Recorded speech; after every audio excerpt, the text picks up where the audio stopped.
the Belated Binge podcast.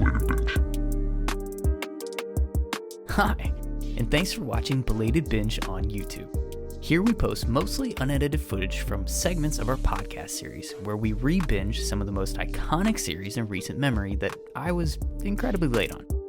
Follow along as we're rereading the Harry Potter series and join the discussion in the comments section. If you enjoy it, please give it a like, subscribe to the channel, and turn on notifications to not miss an episode. And of course, if you want to hear the episode in full, you can listen to Belated Binge wherever you get your podcasts. Follow us on social media, become a patron for early access and exclusive bonus content. Again, thanks for watching Belated Binge. So on each episode of the Belated Binge podcast, we're going to give away some meaningless awards to standout characters, both good and bad, from the chapter that we're reviewing. Today, we're going to start with our game ball. The game ball. The game ball is the episode's MVP, the character most worthy of praise from the chapter that we just read. And this week, I don't think we have literally any other options. I guess we could have a what do they call that?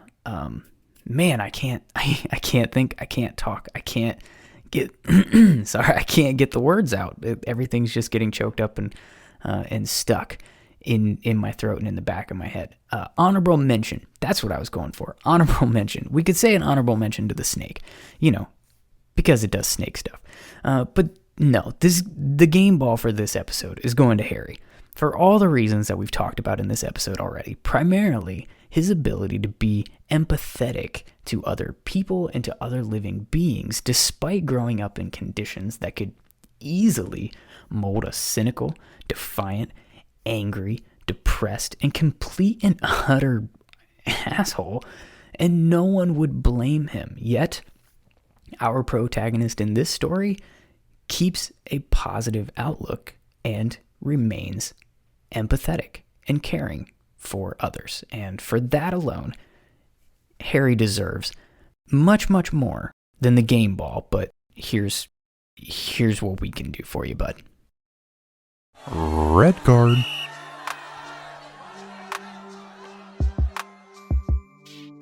Next is the red card award, and that goes to the character who sucked the most and who we wish we could award a red card like in soccer and just kick them out of the game, or for non-Americans, football. For this episode, I'm remiss.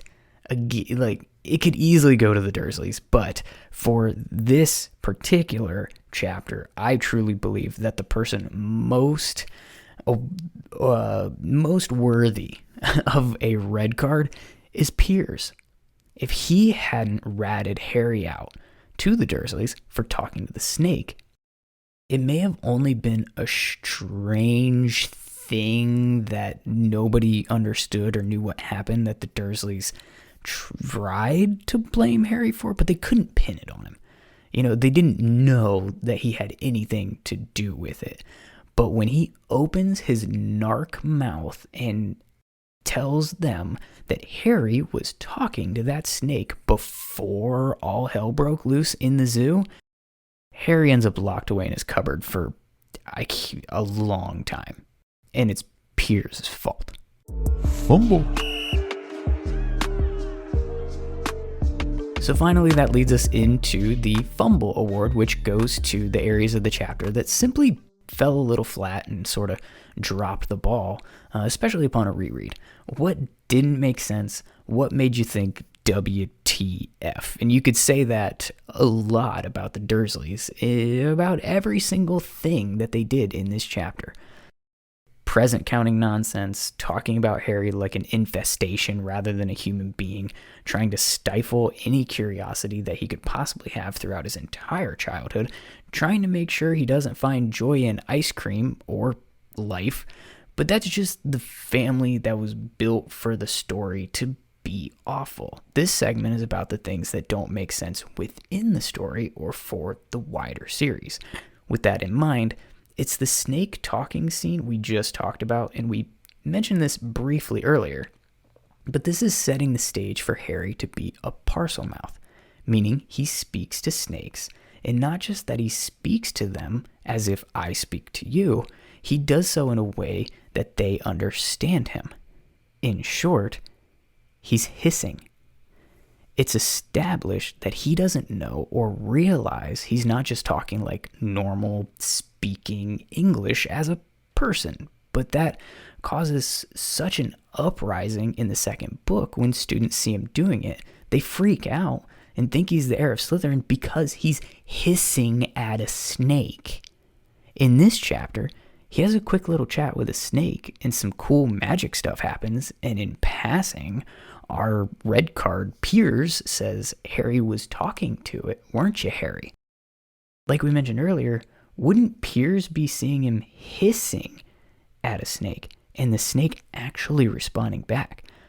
Wouldn't he be freaked out and make a huge scene about that? We're supposed to believe that a school full of wizards and witches that do magic on a daily basis are in complete shock and completely shook when they see him doing it. But some muggle kid is like, oh, cool, they're having a legit snake language conversation over there, and that seems totally normal. Some reason a southern-ish accent rather than a British one, but you get the point. It just feels like the author kind of had the idea about him speaking to snakes probably fleshed out pretty good for its impact on the story, but maybe not the actual logistics of the hissing sounds coming out of Harry's mouth at this point when writing the story, because that part never made a ton of sense to me. Piers would have nightmares, and he would have been freaking out at the zoo to see this take place in the way that we're meant to believe that it does. And it just, for me, it doesn't hook up. With that, we've reached this episode. We've reached the end of this episode of Belated Binge and our award segment. So shout out to our producer, Jack, who we work like a dog. Remember to follow and subscribe to us wherever you get your podcasts. Leave us a review, please. And if you enjoyed the show, please give it 5 stars. That's how people are going to find us and hopefully also enjoy the show. You can also become a patron over on Patreon. With that, you get early access to our episodes, the videos that we post, and also exclusive content that we do patron only. And we're also on social media at Belated Binge on Twitter, Facebook, and Instagram. Finally, our show segments are also available on YouTube. Maybe that's how you're watching now. Hi, Mom.